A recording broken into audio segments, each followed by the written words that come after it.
Pursuit Of podcast, a purely guest-centric show focusing on people and organizations that advance positive change. Positivity can be anywhere, and in a time of vast discord, the pursuit of is finding those who champion its causes loudest.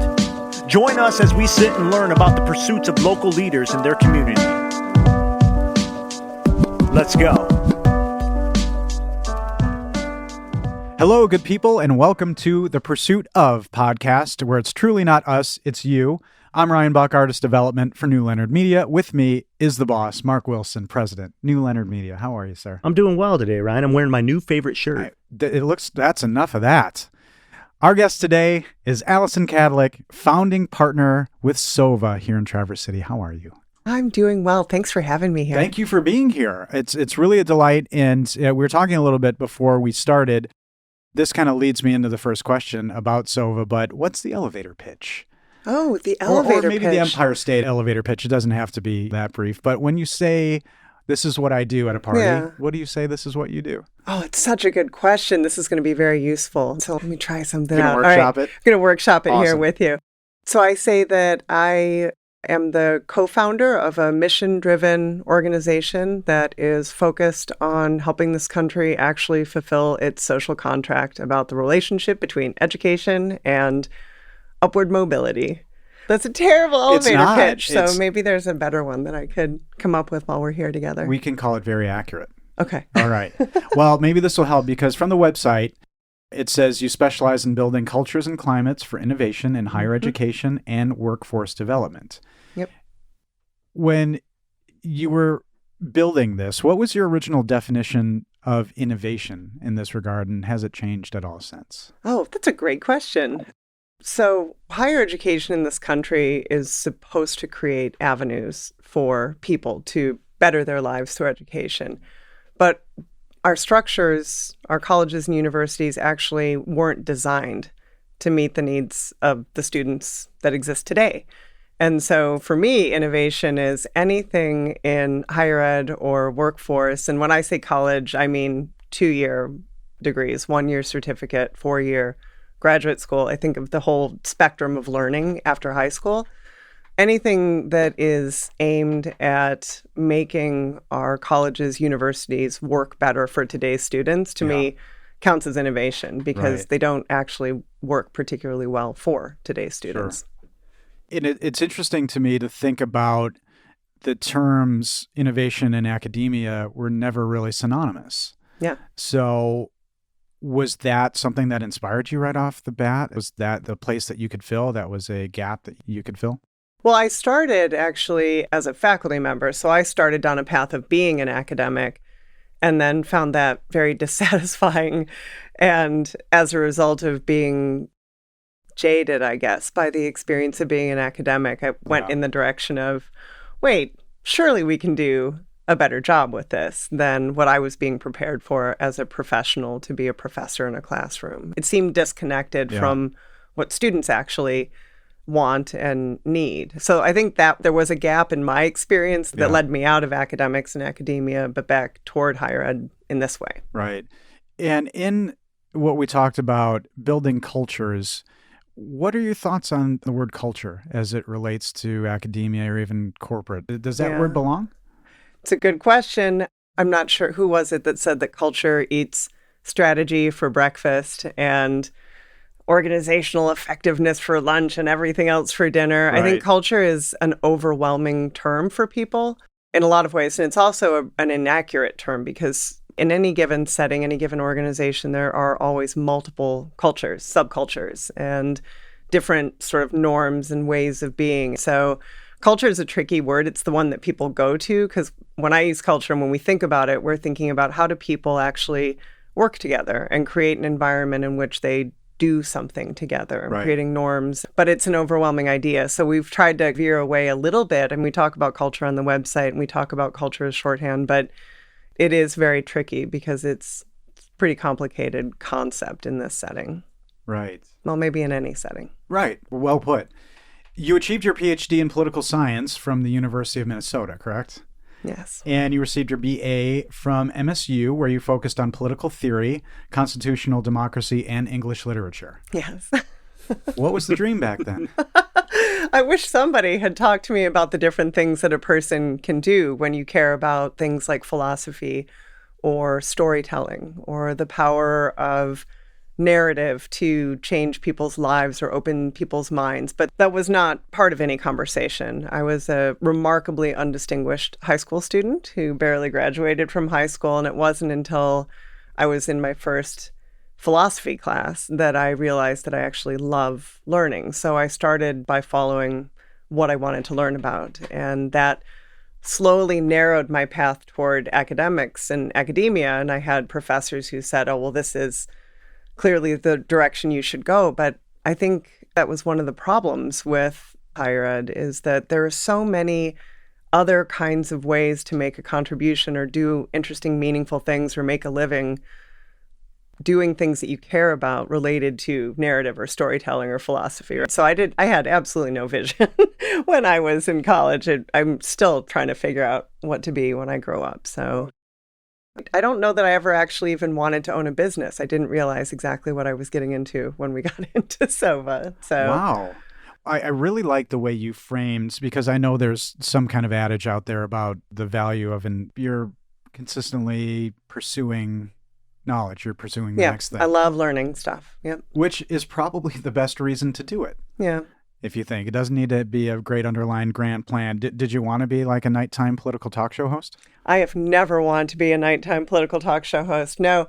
I think I came to a place where, as I got dissatisfied with being in academics, but still cared a whole lot about what educational institutions do and don't do in a country that aspires to be a democracy, that I wanted to figure out how to make good ideas live long enough to actually become solutions to problems for students or for our society. But I have never wanted to be a pundit or an English degree in college.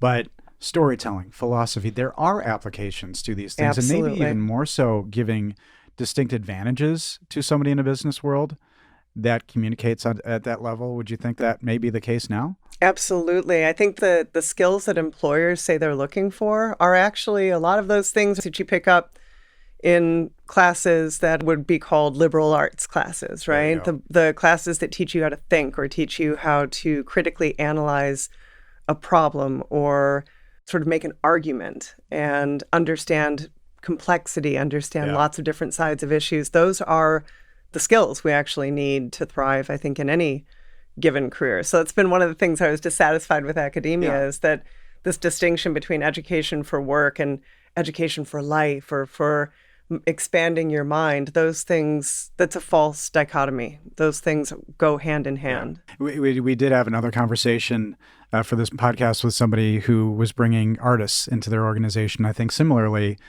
that's another interesting position to take. Now, the name Sova was influenced by family, specifically your father. Yep. And you said you were not a remarkable student, but was education a big part of your upbringing at all from your dad? Yeah, education and being curious about the world and learning about the world and being present in the world was really important to my parents, to our family. So education was highly valued, and there was a set of expectations around education there, but they were also of a different generation. He was the product of war and abuse and poverty. So he had a different set of constraints on his life. I mean, he had a law degree when he came as a refugee, and he drove a cab when he got here because there was nothing recognized in the credential that he had, and he was a displaced person after World War II. And so learning and being curious and being engaged in the world was always a top priority for our family. Wow. And he was able to demonstrate that enough to you that you recognized that even at a young age. Yes, definitely. He also sort of modeled it. He worked his way into a career and into the ability to support his family and to create a really different life for his kids than his childhood. So he definitely modeled what it looks like to figure out how to make it in the world as it tosses whatever it tosses at you. Well, that's incredible. If you go to the website, You have a partner in the founding of Sova. So you're obviously the daughter of the refugee of war. Yep. And your partner is a fifth-generation son of Kentucky dairy farmers, and he was the first in his family to go to college. Yes. Which I thought is interesting. How did this partnership come about, and were you always looking for a partner? I think I probably was always looking for a partner, but I didn't really realize it. I think one of the reasons, again, that I left academics was that it was really isolating. I loved learning with my students, and I loved being in community with my students, but it still felt like I was here alone with the power holder, the professor, and so there was always a kind of collaborative something that was missing in that environment. But I met Paul years ago. I had heard that there was a program officer at the Bill and Melinda Gates Foundation who had a background in deliberative democracy and community organizing, and I couldn't believe it. And we were connected that way, and he funded some of the work that I led when I was at Public Agenda. And then we just started talking over the years about what we thought was wrong with higher education and what we thought was right and where we thought we could make a contribution. And it just sort of snowballed. At what point did it turn into we should do something about this? Well, that's the most fascinating thing. Yeah. Because you just mentioned conversations over years. Over years, yeah. Well, it happened at a table in Austin, Texas, in a break in a meeting we were both There's in. a moment. There was a moment. Oh, this is exciting. Yes, there was a moment. We had left a meeting, or there was a break in the meeting, and we were sitting together at a table outside in this courtyard in Austin. And I was thinking about how overwhelmed I had been with what I was doing at that time at Public Agenda, that there was just so much. And I jokingly said to him, "Do you want my job? I feel like I'm burning out. There's just too much going on, but the work really matters. And I've thought about who I could hand my job to, and you're the only person I can think of. Do you want my job?" And he was with another organization, and he laughed and said, "No, I don't want your job, but what do you want to do? What is it that if you could clear everything away, all the clutter away, what would you want to do?" And I think I said something like, "I want to help really good ideas live long enough to be solutions to problems." And he said, Had you been rehearsing that, or did that just synapses fired and off it went? I think in that moment, synapses fired and off it went, because nobody had asked me that. We don't ask each other, what would you be doing if you could do anything? Where do you really wish you could make a difference? So it was really cool that he sort of lifted my eyes from the immediate thing that I was worried about and said, "Well, what is it that you want to do?" And when that fell out of my mouth without really realizing what I was saying, he said, "I think I'd like to build a business around that idea because the world needs that." Yeah. And we talked about how we had observed where change felt like student-focused change, where you're actually trying to remake institutions to work better for real students. Like change falls apart in the same places over and over again. And we had been talking about that for years, but we hadn't been talking about, well, if you could, how would you pursue things differently? What would you do to do a better job with that stuff? So he had gotten to a place, because he was fifth generation Kentucky dairy farmer and the first in his family to go to college. It took him a long time to get to a place where he was comfortable saying, "I want to build a business. I want to build something." Because as he told me, where he was from as a kid, like the person that owned stuff was a jerk, generally speaking, right? The person that had the power, the person that was the owner, the business owner, the town patriarch, or the boss, or the what, right? And so he had to go on his own journey to get to a place where he was like, wait, it doesn't actually make me a bad person to want to build something beautiful. So we started talking about the ideas that we had for what we wanted to do. And then he started talking about the how of it. And that was the beginning. Wow. It's really incredible that you have a place, Austin, in a moment, which is really extraordinary. I don't know how many folks can maybe say that or maybe recollect what that spark was. But Sova exists to help America fulfill its social contract, and you talked about that before, to provide real upward mobility for more people through higher education. Can you elaborate a little bit on what social contract means? Yeah. From my perspective, we aspire in this country to be a democracy. We say that we aspire to that, despite all of the contradictions in our founding and the way that we actually operate. And part of that is that there are the skills and habits and sensibilities that free people should have, right? And in a country that calls itself a democracy, education is a promise. It's if you work hard, if you get an education, if you develop skills and competencies and capacities, you can achieve your goals of making a better life for yourself and your family. And it doesn't matter where you were born, it doesn't matter who you are, that education should be a leveler. It should level the playing field. And it doesn't work that way in our country, but the promise is there, and the promise is really worth pursuing and holding our institutions accountable for making good on. So when I think about the social contract, there is a tacit promise that education will give you a path to a better future regardless of accidents of birth or fortune. Wow. Well, okay, that was clearly not synapses just firing. There was some thought you may have said before, Yep. but education as a leveler, I'd never heard it put that way before.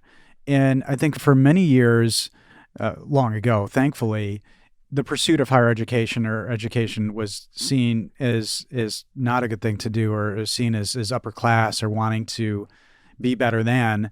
Yep. That isn't the case as much anymore, but is there a similar version of that today? Definitely. And I think for most of higher education history in this country and everywhere, it was something that only some people had access to, right? Like it's only for the people who are born into wealth or into property or into status that you get the benefits of education. But in a country that aspires to be a democracy or calls itself a democracy, that can't just be reserved for some portion of society. But still, our institutions, our colleges and universities sort of function in that way. They do sort people in and out of opportunity along race and class lines. And there continues to be this tendency in higher education to use that mechanism to sort rather than to create opportunities to lift everybody. And the name Sova means owl. Yes. And it's Czech, correct? It is. It's also Russian, and in Slavic languages, it shows up as owl. But it does mean things in other languages too. I learned recently that it means sleep in Swedish, and it means a beating or a thrashing in Portuguese. So because do people think that Sova stands for something, S-O-V-A? They do. They always ask, what does it stand for? So it's good to clarify. Yeah, so we say, no, it means owl in Czech. What was the inspiration for the name owl?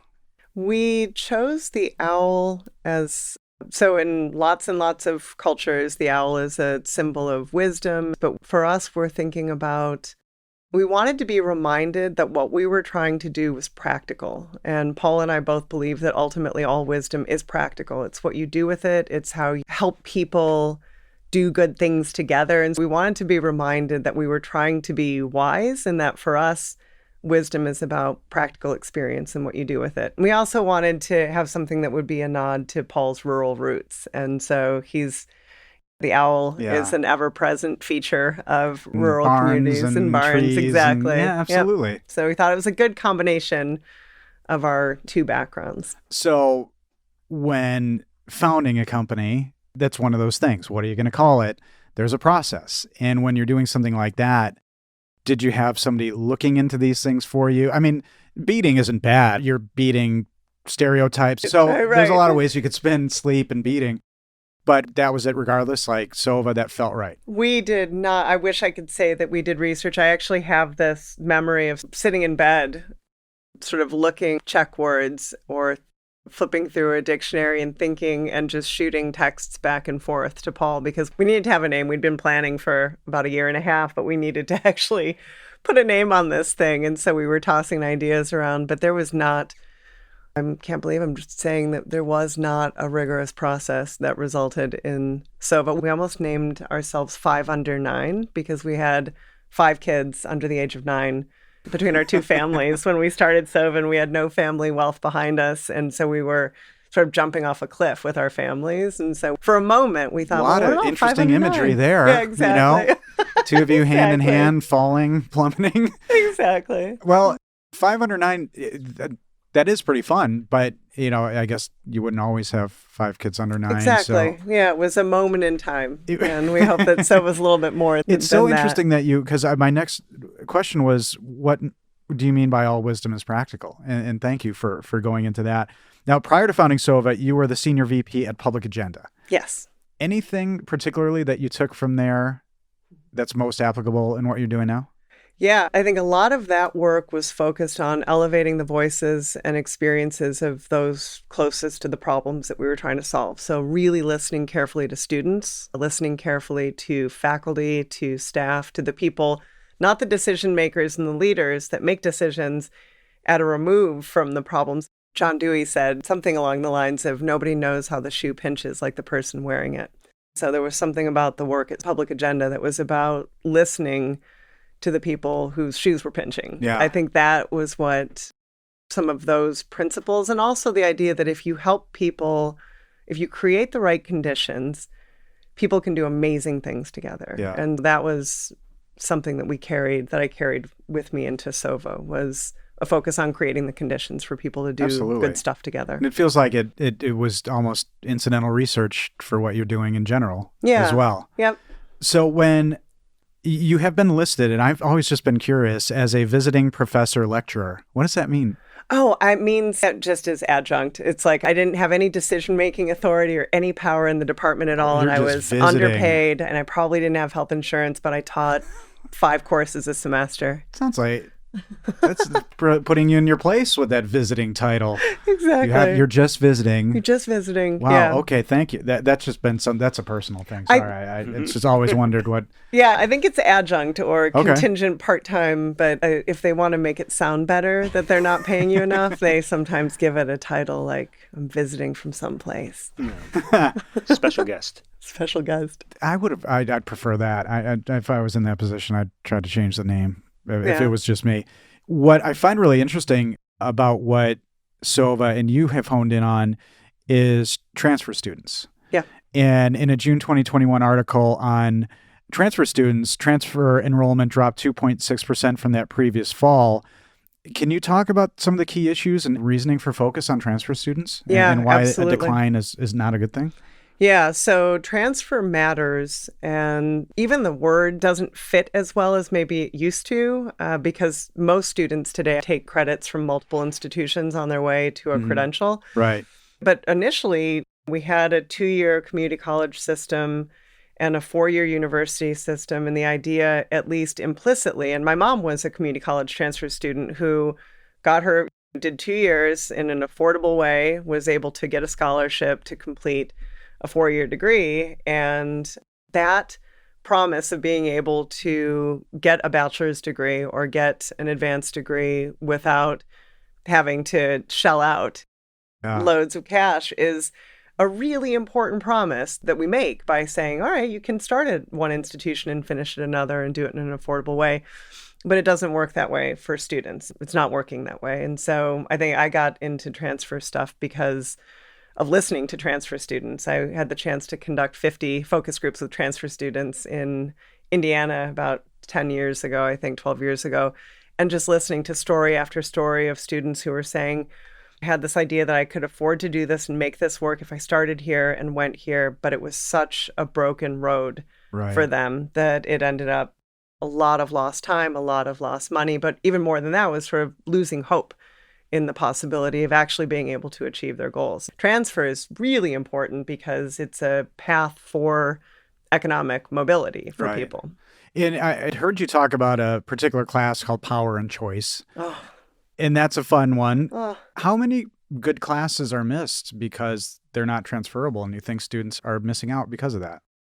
That's an interesting question. I hadn't really thought about it like that because I loved my class, Power and Choice, that I taught, but nobody ever asked me to think about where it transferred or if it would transfer, or if it transferred, if it would apply to somebody's program. Mm-hmm. As a faculty member, I should have been asking myself that. I should have been having some of those conversations. I think you can have lots and lots of great educational experiences in lots of different ways and places. That should be acknowledged at every step of a student's learning journey so that everything that I've done as a student gets applied toward my degree. So I don't want to see anybody missing out on any great opportunities for classes. I want the systems to work so that wherever students acquire learning, it's honored and acknowledged. Right. You started this pursuit around 2016? Yes. So where are you now compared to where you thought you would be? Oh, wow. Well, I have learned more in the last 6 years and again, I love learning things. And so that was one of the reasons to even do this. But I've just learned so much. The team at Sova, we learn every single day more about what it means to navigate this field that we're in. So I couldn't have imagined that we'd be where we are right now, actively working in lots and lots of different states on issues, having established a presence. I didn't have the imagination for any of that. I wish I could say I saw it all coming and I knew how it would all come together, but it's really surprising to just work and learn and improve and fail and get better, and then just look around one day and say, wow, we have an organization. Like, that's cool. That is a grand realization for sure at some point. But what's really fascinating to me about somebody in your position, in your role, is you're in an organization that is talking about tough stuff, but it's about positivity. It's about good things. How do you establish, and I know we talked about not liking this word, but how do you establish the culture at Sova? And what is it like to create that? Because it's two different things. Yeah, that's such a good question. And what leaps to mind is that it's actually up to all of us. It's not, while Paul and I set the table and create the conditions, the culture at Sova and what we are doing is co-created by all of our colleagues. And we have team members in lots of different states, but we're values aligned. So I think it starts with sharing values about the ability to make positive change in the world, and then to create conditions for people to pursue their own excellence in the context of that work. So I've learned so much from our colleagues, and I feel like the people that we work with on our team members, they're the bearers of the culture of Sova, and they're co-creating it with us. And so I feel like it's not something I can set. It's something that we have to let evolve by empowering our team. In a 2013 talk to the North Carolina community colleges on engaging stakeholders and building teams, which your intro to that, really funny. Oh, really? Oh, because no. you were like right after lunch, and you I remember that. They you always would asked stick for me the right spot. You really leaned into it, because I get it. That spot after lunch is the worst. And so I first have to, if I was wearing a hat, I would take it off to you to say, really well done. That was funny. I got a laugh from that. And you mentioned the Marx Brothers film Horse Feathers and the song, whatever it is, I'm Against It. So again, really well done. But you were saying with that, dealing with complacent or antagonistic attitudes and maybe apathy even. Do you find that mentality is present, or have we gained any momentum in the last 5 years, let's say?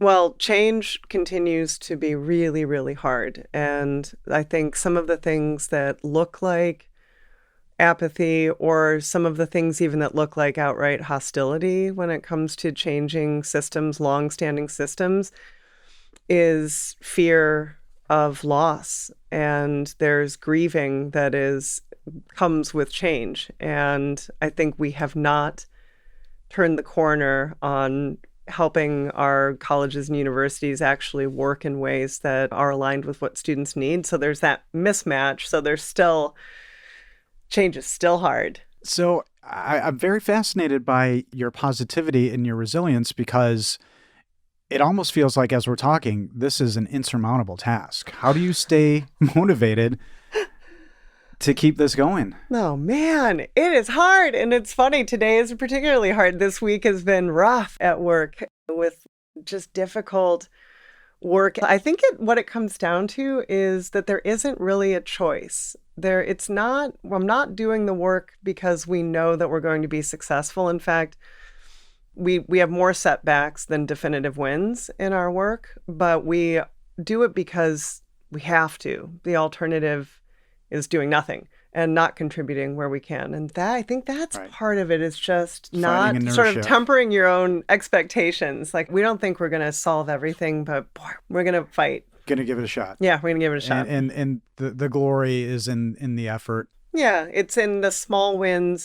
And they are. Sometimes the wins are so tiny, they're hard to see, but those are a big deal because they build other people's will for change. We show each other what we're capable of one little step at a time. And it's sort of that Miles Horton, Paulo Freire thing about making the road by walking. It's just sometimes it's one foot in front of the other. You've given a lot of great nuggets already.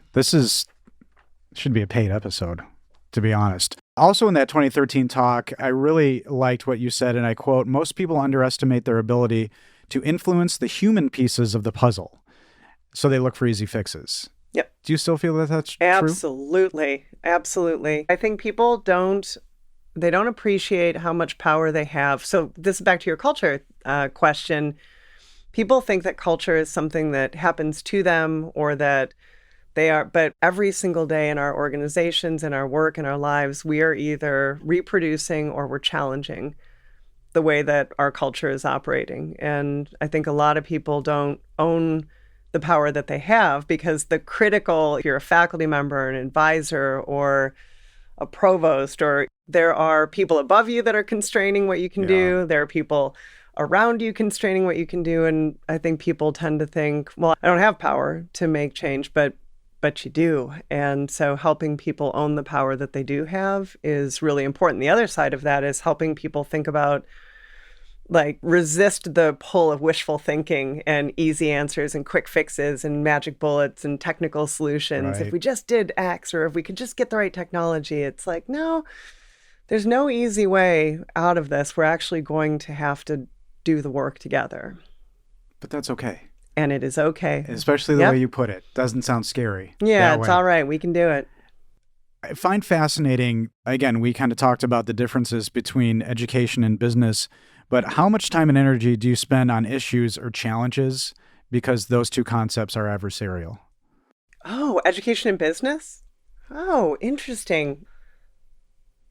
I don't know if this is exactly an answer to it, but I don't think of those things as adversarial. I think of them as connected in ways that aren't totally appreciated. And, one of the things that we have learned in our work at Sova is that you can have great ideas and you can have great evidence all day long, but if you don't have the structures, including the business plan and process around that to make it work, then that great idea it's not going to go anywhere. It's not going to live long enough to actually do what you want it to do. And in that sense, I don't see a tension. On the other hand, I think it is a lot easier in a lot of industries to make a living than it is to make a positive difference. We have been really careful along the way about interrogating every step of the way what we're doing to make sure that we are not taking on work or doing work that doesn't stand a chance of making a positive difference for students.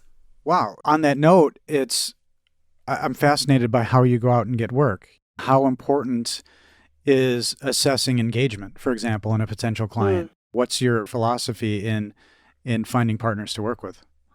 It's really interesting. I feel like I need to knock on wood. Is there wood around here? No, yeah, underneath the table. Absolutely. You're good. All right. We've never done any marketing of any kind. And part of it, I think, and we analyze, where did our projects come from and what do they lead to?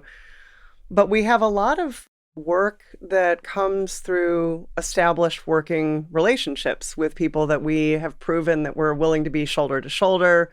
We don't come in with the answers. We come in and we listen first. So there are things that we do as a matter of practice that I think has made us attractive to clients and partners in various places because they know that we'll be shoulder to shoulder with them. They know that we're going to be listening, that we're going to be respectful.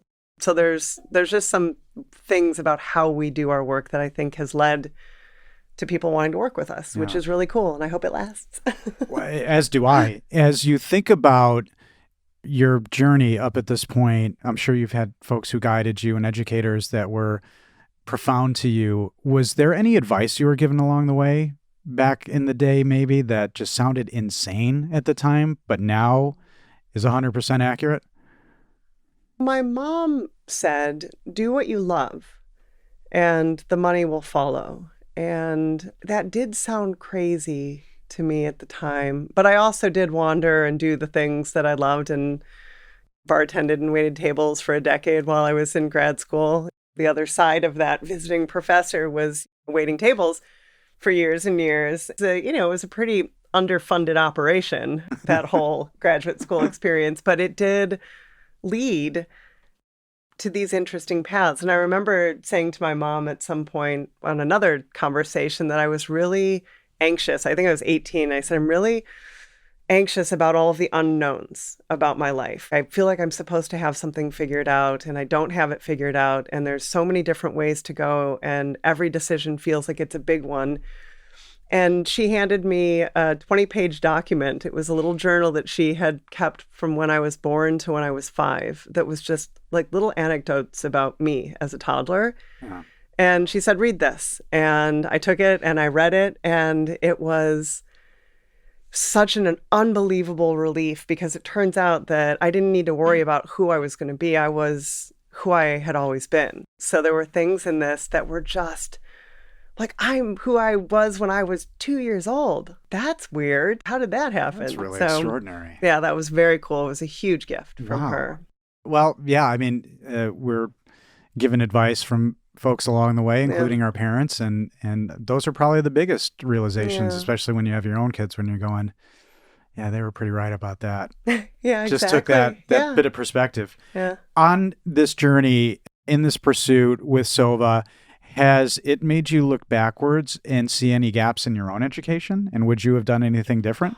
Absolutely. I would not have done a PhD, and I would not have listened to the people that told me that I could only be an academic based on what I said I was interested in. And I might have done a gap year. I think I might have done a lot of things differently if I knew that there were different ways to do it, right? Yeah. So, yeah. I know this may seem like a pretty pedestrian question, but maybe not. Looking at the landscape of education, the last 2 years have affected the youth very intensely. Mental health challenges, aside from everything else. Is there more that is because of the last 2 years that are barriers to you? Are there less? I don't have the statistics, but college admission rates, are there less people even going to college? Yes. And what are your thoughts on that? Yeah, I'm very worried about what is happening to enrollment, particularly from students from historically and persistently marginalized and minoritized communities. And so we're seeing an exodus. So there is a decline in public confidence in higher education in this country that's been going on for some time, where there are really legitimate and important questions being asked about the value of college. But there's also widening equity gaps and opportunity gaps that are coming with this recent period in time, and it's extremely worrisome. But it's also encouraging to see more colleges and universities caring more about the mental health of students, the full array of needs that students have, so that it's not just about show up and sink or swim. It's actually, if you want to create the conditions for a leveled playing field for people to achieve their goals through education, then you actually have to care about the whole student. Right. Can you speak to the most proud accomplishment you've had with a client, the biggest breakthrough, one thing that stands out where you maybe have physically patted yourself on the back and said, we did something? That's a great question. And the thing that comes to mind is every time that we have worked to actually listen to students themselves and help policymakers or leaders or others actually listen to students themselves, those are the most satisfying moments, because those are the voices that are least often heard by leaders. So it's more like a through line of things that I feel proud when we elevate the voices of learners. That's amazing. Even the small things, I hope you're proud of, and I hope you feel that you're doing something amazing, and you can tell. But to wrap up a little bit from the 2013 talk, have you learned anything further about starfish anatomy? Because you struggled a little bit with that metaphor. I was just curious, as being a learner. That's right. Do you know where anything their more about faces are. Okay. Right? Do we know? I don't know. I have not learned more about starfish anatomy, but that image has stayed with me. Protecting yourself by clinging to the rock. It's a very, very good one. Yeah. And you are an author. Well, you are an author. You have published a book on John Dewey called Dewey's Critical Pragmatism. I'm a big fan of his decimal system. But tell us one crazy, unique thing about him that we might not know, other than I think he went to the University of Michigan, right? He was at Michigan for a while. That was a glorified book report. It needs to be said that while it was published as a book, I do think of it more How many like... book reports can you buy on Amazon.com? Not a sponsor of this show. It's still That's impressive, but Yeah. what's something unique about him that our listeners might not know about John Dewey? He wrote so much. He wrote 60-some books and 1,000 articles, and his writing is really dense. But he made it clear that he learned more from playing with his kid than anything else. I think the thing about Dewey that's so cool is that he was grounded in the human experience. And I mean, sort of going back to the practical, wisdom is something practical. Yeah. I think it's super cool that somebody that wrote that much and was that big a thinker actually learned most from playing with his kids. Wow. So any plans for another book at any time? I would like to write something that is useful to people, but I think that might be a ways off here. But I do like the idea of something, maybe not a book, but something that can actually put wind in people's sails to do the good work that they're trying to do. But we'll see. Well, already I think you've given a lot of inspiration. And is there anything we haven't touched on that you'd like to share with our listeners related to Sova or otherwise? I don't think so. I just want to thank you for your podcast. It's wonderful. We listened to a bunch of episodes on a road trip recently, and it's such a cool idea to focus on positivity, to be anchored in this area, in this part of the world. Is just, I really dig it. So thank you for what you're doing. It's our pleasure. And how can anybody support or even donate to Sova if that's something that you offer? How can one support Sova? Interesting. So reach out to me. It's weird. When you say donate, I think, wow, I'm more interested in if people have skills or ideas or things that they want to do, or ideas or stories about their own educational experience that can help us think better about what we're trying to do. Reach out. Perfect. Reach out to the website. Sova.org Yep. is the website, correct? Yep. And I cannot thank you enough for your pursuits and for all those who pursue along with you, ensuring positive change in higher education and ensuring America is providing real upward mobility for more people through higher education. And then some. Thanks so much for having me. Again, thank you so much. And to our listeners, thank you all for listening, and thank you for pursuing the positive. Ladies and gentlemen, thank you for joining us again on the Pursuit of Podcast, the Pursuit of Sova. For more information, please check out sova.org, SOVA.org. New Leonard Media has had the pleasure of working with Sova on some projects, and I will tell you that they are the real deal. This organization is here to truly help make sure every single voice is heard when it comes to affecting positive change in higher education policy. Check them out, show them some love. And as always, for all audio, visual, podcasting inquiries, check us out at newleonard.com.